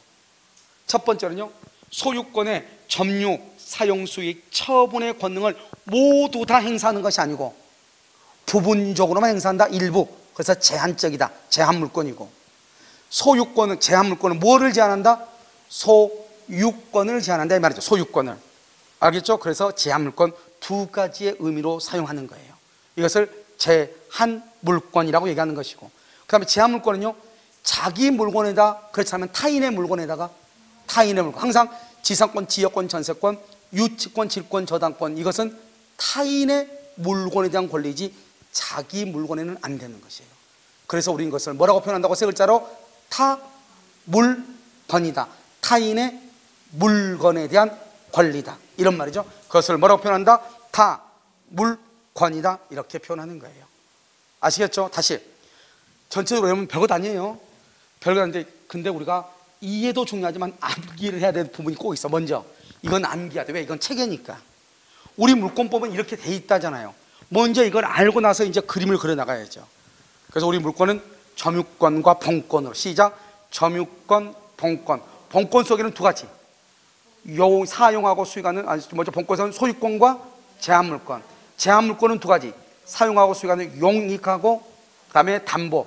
용익물권은 세 가지. 지상권, 지역권, 전세권. 담보물권은 유치권, 질권, 저당권. 그럼 죄송한데 다음 주까지 꼭 이것은 암기하고 와야 돼. 알겠죠? 이 정도는 해야지 국방의 의무 못지않는 의무를 이행하는 거죠. 알겠죠? 자, 점유권, 본권. 본권은요, 소유권, 제한물권. 제한물권은요, 용익물권, 담보물권. 용익물권은요, 지상권, 지역권, 전세권, 유치권, 질권, 저당권 이렇게. 자, 물건은 뭐하고 뭐를 물건이다? 동산과 부동산. 그래서 이런 밤. 자, 이제 다시 이제 지우고, 이제 물권법의 전체적인 내용이 이제 거의 다 끝나가요. 알겠죠? 자, 보시면 물건은 이제 알아야 되죠. 물건은요, 물건은요, 동산하고 뭐가 있죠? 부동산이요. 자, 부동산은 또 뭐가 있어요? 부동산은 토지, 건물, 임목, 명인 방법, 농작물 이렇게, 농작물 이렇게. 자, 됐죠? 이렇게. 자, 그러면요, 앞으로 이제 우리가 공부를 할 때 보면 물건을 이렇게 말할 때 있어. 물건을 그럼 이거 전부 다 얘기해. 물건은 동상 부동산을 다 얘기해. 물건 그러면 이렇게 다. 알겠죠? 그러니까 아니 뭘 읽다 보면 그래서 물건을 지배했다, 물건을 지배할 수 있는 뭐 이렇게 나온단 말이죠. 그러면 동상 부동산을 다 얘기해. 무조건 읽지 마시고, 알겠죠? 그런데요, 부동산만 얘기할 수 있어. 부동산만. 그러면 이것만 얘기해. 이것만. 토지, 건물, 인목, 명목, 농장. 부동산만. 동산만 얘기할 수 있어. 동산만. 그러면 물건 중에서 뭘 빼고? 부동산 빼고 나머지. 그러니까 이걸 세 가지로 구분해서 해야 돼. 알겠죠? 물건 그러면 무조건 뭐라고? 동산, 부동산을 다 한다. 부동산 그러면 뭐다? 토지, 건물, 인목, 명인방법, 농작물. 동산 그러면 뭐를 뺀다? 부동산 뺀다. 이렇게 간단히 얘기하면 돼. 그런데 우리가 흔히 말할 때 부동산 할 때는 뭐를 얘기하냐? 토지, 건물을 좁은 의미의 부동산이라고 그래. 그냥 쉽게 그냥 우리가 얘기할 때는 토지하고 건물을 그냥 부동산이라고 그래. 그런데 이제 자세하게 얘기할 때는 어떻게 얘기한다? 토지, 건물, 인목, 명망무, 농작물. 그럼 거의 대부분 우리 민법에서 얘기할 때 부동산 그러면 토지, 건물을 보통 얘기를 해요. 그러니까 말이 다르죠. 지금 말이 달라. 물건 그러면 동산, 부동산을 다 포함한다. 부동산 그러면 토지, 건물, 인목, 명망무, 농작물이다. 이 중에서 보통 부동산 그러면 토지와 건물이다. 그런데 어느 경우는 또 토지만 얘기할 때 있고 건물만 얘기할 때 또 있어. 그러니까 아주 세분화되죠. 그걸 지금부터 연습한단 말이죠. 자, 지금부터 보면 점유는요, 지금 동산을 점유할 수 있죠. 건물 주인들은요, 건물을 점유하는 거잖아요. 그러니까 여기는 동산, 부동산을 다 점유할 수 있죠. 그렇잖아요. 그래서 그럼 물건이야, 물건. 그럼 물건은 뭘 얘기한다? 동산, 부동산 이렇게 얘기해. 이렇게. 알겠죠? 우리 여러분 뭐 부부싸움할 때 그렇지 않나요? 이 물건아, 이 화상아 이렇게 해가지고 남편한테 이 물건아 이렇게 막 욕 엄청 먹어. 그러면 이 동산, 부동산아 이렇게 얘기해. 알겠죠? 무슨 말인지 모를 거예요. 알았죠? 뭐라고 방금 훅 지나갔는데요. 아시겠죠? 자, 그다음에 소유권. 소유권도 물건이에요. 물건. 유치권도 아까 말했죠. 내가 세탁소는 뭐를 점유하죠? 세탁물은 동산이다, 부동산이다? 아니, 동산, 부동산이면 깔려 죽었어. 알겠죠? 동산이죠, 동산. 그 다음에 아까 저기 했죠? 평내동에 저기 건물은 뭐다? 부동산이죠. 그래서 이것은 물건인 거야. 둘 다. 동산, 부동산 다 되니까 물건이에요. 그 다음에 지상권, 지는 뭐야? 땅지, 토지만. 여기 지는 뭐죠? 지는 토지만. 전세권은요? 전세권은 부동산. 우리는 토지도 전세하고 건물도 전세하죠. 우리 보통 건물 전세권, 여러분이 중개하면 이제 다 건물 전세권이죠. 토지 전세권은 거의 없어요. 근데 부동산이죠. 부동산 그러면 뭐가 들어간다? 토지, 건물. 원래는 토지, 건물, 인목, 명망, 농작물인데 토지, 건물 이렇게. 그 다음에 질권은 뭐만 된다고 그랬죠? 오케이, 동산. 저당권은요? 저당권은 부동산에다가 저당을 잡아. 부동산에다가. 물론 여기에 보면 유가증권이 있고요. 그 다음에 권리질권이 있고요. 저희 지상권, 전세권이 있는데 그건 중요하지 않고 지금 우리가 물건만 가지고 설명을 해. 다음 시간에 좀 더 늘어나긴 해요. 근데 지금 여기까지만 놓고 우리가 지금부터 보면 여기요. 토지, 부동산이죠. 이건 전체가 다 뭐에 속해요? 전체가 다 부동산이죠. 그래서 여러분요, 감정평가사 시험에 작년, 재작년에 뭐라고 나온지 아세요? 부동산만 객체로 하는 것이 뭐냐? 부동산만 객체로 하는 거. 용익물권 아니에요, 정답이. 알겠죠? 부동산만 용익물권. 아시겠죠? 이렇게 시험이 나온다고요. 그 다음에 여기 봐봐요. 여러분요, 여기서 보면 아파트 분양권이 있죠? 여러분, 아파트 분양권은요, 민법의 소유권이다, 아니다? 아파트 분양권은 민법상 소유권이다, 아니다? 아파트 분양권, 여러분 분양권 사본 사람 없어요? 민법을 공부하려면 별짓 다 해보라고 그랬어. 알겠죠? 돈 넘쳐보고 다 해봐야 돼. 그래야지 가슴에 팍팍 와 닿아요. 민법은 사회적 현상을 그대로 법의 법률의 용어로 써놓은 것에 불과하단 말이죠. 이런 분양권 뒤에 권자가 붙으면 항상 뭐라고 그랬죠? 내가 아까 권리라고 그랬죠? 권리. 여기 눈이 있으면 봐봐. 소유권은 뭐다? 뭐만 한다? 물건은 뭐다? 동산, 부동산. 권리는 포함한다, 안 한다? 안 한다니까. 그러니까 아파트 분양권은 뭐 주택법이나 건축법이나 다른 법에 의해서 소유권으로 인정될 망정 민법상으로는 소유권이 아닌 거예요. 우리 민법상으로 소유권은 뭐만 소유권으로 인정한다? 물건, 동산, 부동산만 소유권으로 인정해. 우리 민법은 물건만 소유권으로 본다고. 그러면 분양권은 소유권이 아니냐? 소유권이죠. 저 소유권은 민법상에 인정되는 소유권이 아니라고. 다른 법에서 인정되는 소유권이라고. 내 말 지금 이해됐나요? 그러니까 민법상에 있어서 소유권의 대상은 뭐만 얘기한다? 물건만 얘기하고. 물건은 뭐뭐를 포함한다? 동산, 부동산. 부동산은 모두 몇 가지가 있다? 5가지. 시작. 토지, 건물, 임목, 명인방법, 농작물 이렇게 되는 거예요. 그러니까 지금 여기 딱 보면은 물건을 대상으로 한 것이 있고, 동산을 대상으로 한 것이 있고, 부동산을 대상으로 한 것이 있고, 토지만 대상으로 하는 게 이렇게 나누시잖아요. 무슨 말인지 알겠죠? 이게 섬세하게 처리해야 돼. 이해되셨죠? 그 다음에 내가 아까 얘기 안 했는데 여기 유치권은요, 유치권은 여기요 유가증권, 유가증권도 유치권 유치할 수 있고요. 여기 질권은요, 나중에 이제 저당권에 보면 권리질권이라 해서 권리질권이라는 것이 있고요. 저당권은요 지상권이나 또는요 전세권 위에 설정할 수도 있어요. 여기에도 설정할 수 있는 거예요. 이렇게요. 그러면 여기서 내가 뭐라 했냐? 물권이라고 하는 것은 사람이 물건을 지배한다고 했는데, 물건 99%는 물건이지만 나머지 1%는 뭐도 있다는 거다? 권리, 지상권, 전세권, 권리질권, 유가증권, 이건 권리라겠죠? 권리도 객체로 하는 경우가 있다 이 말이죠. 그래서 아직 우리 시험에는 안 나왔지만 다른 시험에는 뭐라고 나왔냐? 물권의 객체는 물건에 한한다. OX, X란 말이죠.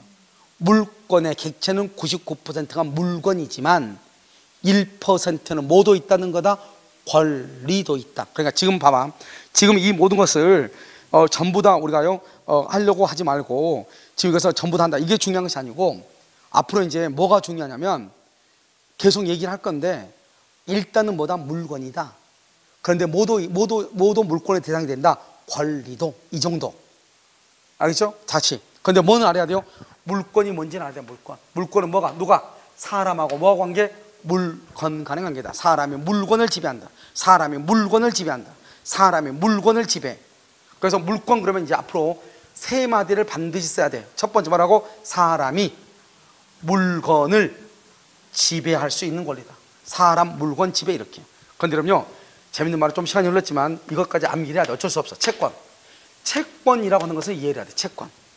앞으로 있잖아요. 우리가요 민법 총칙에서는 처음부터 끝까지가 법률 행위예요. 법률 행위에서 10문제가 나와. 그러니까 법률 행위는 의사표시를 필수 불가결의 요소로 하거든요. 그러니까 민법 총칙은 의사표시에 대한 이해가 있으면 쉬워요. 그런데 물권법하고 채권법은 뭘 하나를 알았다고 해서 아는 게 아니에요. 그런데 그렇다고 해서 그러면 물권은요 그때그때 이해하면 그건 공부 못해요. 그래서 내가 공부를 해보고 한 경험으로는 물권하고 채권을 공부를 할 때는 이 2가지를 가지고 설명하면 돼. 첫 번째 뭐냐? 물권의 의, 채권의 의, 이 2가지만 가지고 설명을 해. 처음부터 끝까지 계속 내가 물어봐. 채권은 뭐라고? 이렇게. 물권은 뭐라고? 이렇게. 그럼 물권 그러면 사람이 물건을 지배. 다시 시작. 사람이 물건을 지배. 물론 물건 아니고 뭐도 있다고 그랬죠? 권리도 있긴 있지만 99%가 물건이니까 그냥 사람이 물건을 지배. 이렇게 3마디가 딱 나와야 돼. 그러니까 물권은 뭐예요? 사람이 물건을 지배. 이렇게. 그러면 지금은 무슨 말인지 모르는데 그 말을 나중에 문제를 통해서 계속해서 이런 뜻이라고 하는 것을 접목을 시켜 드릴 거예요. 그럼 무슨 말인지 금방 알아요. 자, 그 다음에 채권은 뭐냐? 채권은요 특정한 사람이요 특정인에게 특정한 행위를 청구할 수 있는 권리예요. 이것을 청구권이라고 그래. 우리 아까 물권은 뭐라고? 물권은 지배권. 채권은 뭐라고? 청구권이다. 청구권. 자, 한번 볼까요? 재밌는 말이죠? 사람하고 행위가 있잖아요. 여기 모두 몇 가지가 있죠? 3가지. 물권은 모두 몇 가지가 있다? 2가지. 사람하고 물건하고. 채권은 모두 몇 가지다? 사람하고 행위하고. 이것을 뭐란다? 이 특정한 행위를 급부라고 얘기하는 거예요. 첫 시간만 어렵고 나머지는 어렵잖아요. 자, 보시면 이제 되게 간단한 것을 가지고 오시면 채권은 특정 이만에 무슨 말인가 설명을 해요. 자요, 갑이 을한테요 1억을 빌려줬어요. 근데요 을은 돈이 없어요. 을의 와이프는 돈이 있어요. 을의 아들도 돈이 있어요. 그런데 을만 돈이 없어요. 그러면요 이거 봐봐요. 갑은요 이 세 사람이 다 가족이잖아요. 가족. 그러니까 갑은요 을한테 돈 빌려줬죠. 그러면 을한테 받아야 되겠죠. 을이 돈을 갚지 않으면 그 집 와이프나 아들한테 돈 받을 수 있어 없어? 받을 수 있냐고 없냐고? 받을 수 없다 이 말이에요. 아무리 부모 자식 간에도 별개의 인격체예요. 여기 봐봐. 특정이란 말이 뭐냐면 봐봐 여기요. 여러분 모두 그러면 이건 일반이에요. 여러분 모두 그러면 일반적이라고. 너 그러면 특정인이에요. 그러니까 반드시 누구한테요? 반드시 갑이 반드시 누구한테만? 을한테만 이 말이에요. 다른 사람한테 돈 갚으라고 말 못하는 거예요. 이걸 채권이라고 얘기하는 거예요. 그러니까 이러면요 남편이 사업을 하고 모든 돈을 누구한테 줘? 와이프한테 주고 남편은 부도나잖아요. 그래도 그 집은 잘 살아 안 살아? 잘 살죠. 어디로 가죠? 제주도 이사 가가지고. 알겠죠? 잘 사는 거 아니에요. 그거 왜 그래요? 돈은 누구한테 빌려줬어? 갑한테. 와이프한테 빌리는 게 아니잖아요. 그럼 와이프한테 못 받는 거예요. 갑한테만 받아야 돼. 그걸 채권음이라는 것은 뭐냐? 사람과 사람 간의 관계예요. 그럼 여러분요 이번에 전두환이 죽었죠? 그럼 전두환한테 1,100억 원의 추징금이 있는데 전두환 죽었으니까 받아 못 받아? 못 받는 거예요. 그럼 그 자식들이 얼마나 좋아요? 1,100억 원은 안 내도 되니. 그러니까요 빨리 죽어야 되는데 늦게 죽어가지고 그 집 아들들이 불안했겠죠. 무슨 말인지 알겠죠? 그 1,100억 떼이고 죽었으면 어떡할 뻔했어. 생각을 해보세요. 이걸 우리가 뭐라 한다? 채권은 특정인과 특정인의 관계다 이렇게 얘기하는 거예요. 이해됐어요? 그러면 여기서요 그래서 여기 봐봐. 을한테만 청구한다. 병이나 정한테는 청구할 수가 없다 이 말이죠. 그러면 을한테만 청구한다. 이것을 대인권이다 이렇게 얘기해. 대인권이라는 것은 특정한 사람한테만 주장할 수 있다 이 말이죠. 그러니까요 이 사람들한테는 주장할 수 있다 없다? 없다 이 말이죠. 이것을 뭐란다? 상대권이라고 얘기하는 거예요. 다른 사람한테는 못해. 내가 있잖아요 누구한테나 다 내가 제일 힘이 세. 내가 강호동이에요. 신음하면 다 이겨버리잖아요. 그럼 우리 뭐라 절대 지존이라는 말을 쓰지 않나요? 쓰죠. 절대적이다 이 말이죠. 그것은 누구라도 내가 다 이길 수 있다 이 말이죠. 그런데 채권은요 특정한 사람한테만 주장하고 그 다음 사람한테는 말을 못하는 거예요. 그러니까 특정한 사람한테만 하고 다른 사람한테 못해줘. 그러니까 상대적이라고 얘기하는 거예요. 그래서 상대권이다. 사람한테만 주장한다. 그것을 뭐란다? 대인권이다 이렇게 얘기를 하는 거예요. 그러니까 지금 이해됐죠? 됐죠 지금? 이게 채권하고 물권은 뭐냐? 물권은 사람하고 물건 간의 관계예요. 알겠죠? 그래서요 이 집이 있잖아요. 이 집이 사람과 물건이니까 이 갑의 집이 있죠? 갑의 물건이 있고 갑이 소유자죠. 갑이 소유자. 그러면 이 갑이라는 사람은요 이 세상 누구한테도 이 집이 자기 집이라고 주장할 수 있어요. 왜? 지배한다는 것은 아까 내가 뭐라고 했어? 어떻게 지배한다고? 어떻게? 독점적으로 자기 혼자만 지배하는 거잖아요. 그러니까 나 혼자만 독점적 배타적으로 지배하는 것이기 때문에 이 세상에 누구한테도 내가 이 건물의 소유자라고 주장을 하는 거예요. 알겠죠? 그래서 뭐라 한다? 이 세상 누구한테도 이것을 뭐라 한다? 대세권이다. 대세권이다 이렇게 얘기하는 거예요. 그래서 대세권 이렇게 이것을 말한다 절대적이다 절대권이라고 얘기하는 거예요. 이것을 말한다 지배권이라고 얘기하는 거예요. 그래서 물권은 이 세상 누구한테도 내가 이 물건에 대해서 소유자는 나 혼자뿐이다 이 세상 누구에게도 주장할 수 있는 거예요. 누구한테도.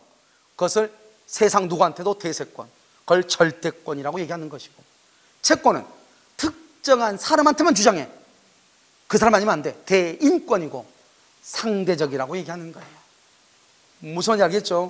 자 그러면 또 다시 이제 또 어떻게 하냐. 갑이 을한테요 돈을 1억을요 빌려주고 1월 1일부터 10월 1일까지 이걸 10월 1일 변제기라고 그래요. 변제기 10월 1일에 돈을 갚으라고 그랬어. 지금 현재 5월 1일이에요. 현재 5월 1일 현재 갑은 을한테 채권이 있어요 없어요? 현재 채권이 있어 없어? 청구 돈 갚으라고 할 수 있어요 없어요? 현재 가버들한테 1억 빌려줬죠? 근데 10월 1일 돈을 갚으라고 했죠? 오늘 현재 5월 1일이라고. 5월 1일, 10월 1일에 갚으라고 했는데 오늘 현재 5월 1일이라고. 나는 5월 1일 가버들한테 돈 받을 수 있다 없다? 돈 받을 수? 그러면 뭘 할 수 없다? 돈 받을 수 없다는 말은 뭐 할 수 없어? 청구할 수 없다 이 말이에요. 알겠죠? 그런데 돈 빌려준 건 있어 없어? 있죠? 채권은 있다. 1억 있잖아요. 채권은 있는데 돈을 갚으라고 말은 못한다 이 말이죠. 됐죠? 그 다음에 청구 이제 10월 1일이 됐죠? 10월 1일? 10월 1일이 되면 어떻게 돼? 10월 1일이 되면? 돈 받을 것 있어 없어? 있어 없어? 아니 돈 빌려준 적 없어요? 있어 없어? 있죠? 청구할 수 있어 없어?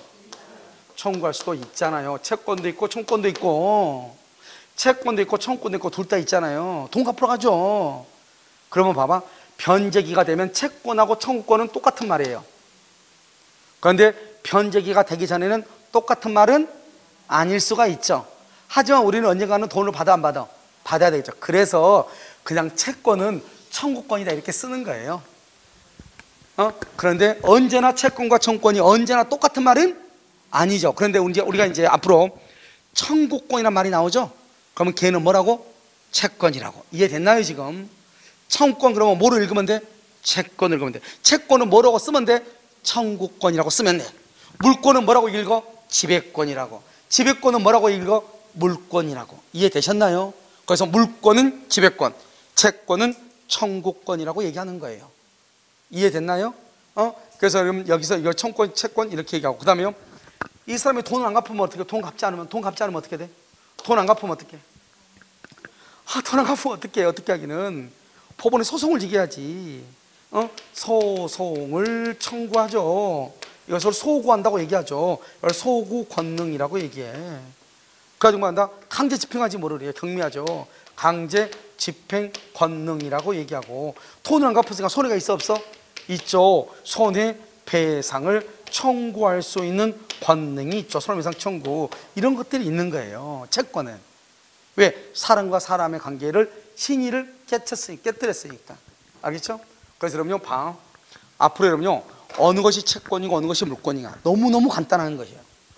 채권은 어떻게 읽는다고? 특정인과 특정인으로 읽는 것이고, 물권은 어떻게 읽는다고? 사람과 물건으로. 사람과 물건. 그 다음에 여러분요, 이 1억 있죠. 1억을 특정한 행위, 이것을 급부라고 그래요.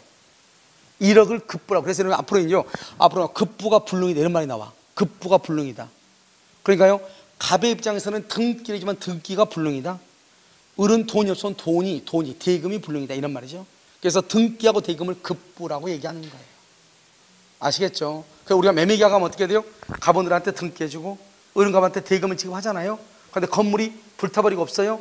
그러면 건물을 줄 수가 있어 없어? 없죠? 그러면 급부 불능이 되는 거예요. 무슨 이해되셨죠? 자, 그럼 별것 아니니까요, 이걸 이해를 해야 돼. 그래서 앞으로 이제 여러분요, 이 말이 별말 아닌 것 같죠? 별거 아닌 것 같은데 앞으로 이제 우리가 물권법을 설명을 하면서 수도 없이 이런 말을 써. 사람의 물건을 지배한다. 배타적이다, 독점적이다, 양립할 수 없다. 알겠죠? 그런데요, 만약에 둘이 나란히 있다, 양립할 수 있다, 경합한다, 선택할 수 있다, 이런 말이 수도 없이 나온다고. 알겠죠? 민법 총칙에서부터 수도 없이 나와. 그러니까 이 말을 한꺼번에 정리를 해야 돼요. 그 다음에 물권은 점유권과 본권이고, 본권은 소유권과 제한물권이고, 제한물권은 소유권을 제한하죠. 제한물권은 용익물권과 담보물권, 용익물권은 지상권, 지역권, 전세권, 담보물권은요 유치권, 질권, 저당권이고, 특히 담보물권은 반드시 뭐 할 권리가 있다? 경매권이 있어야 담보물권이다. 그 다음에 우리가 물건은 동산과 부동산을 포함하는 것이다. 그런데 부동산은 토지, 건물, 임목, 명의만법, 농작물이다. 토지는 필 또는 필지, 현실의 경계가 아니고 지적도상의 경계라고 하는 것이고, 건물은 기둥하고 지붕하고 주된 벽이 있어야 되는 것이고, 그 다음에 임목은 수목의 집단, 한글로 하는데 수목의 집단에 대해서 임목 등록원부에 등록을 하고 임목 보존 등기가 된 것을 얘기한다. 명인 방법은 한 그루 또는 두 그루 또는 집단이 뒷단이거나 미분리 과실의 경우에 입간판을 세우거나 새끼줄로 묶거나 또는 페인트 칠하는 것, 그것을 뭐란다 한마디로 명인 방법이다. 이렇게. 농작물은요 남의 땅에다가 무단으로 경작을 했다 하더라도 그것은 무조건 누구의 소유이다? 경작자의 소유가 되는 것이다. 이렇게. 무슨 말 이해됐죠? 자, 그것을 가지고 이제 여기서 물권에 있어서 소론 부분이고요.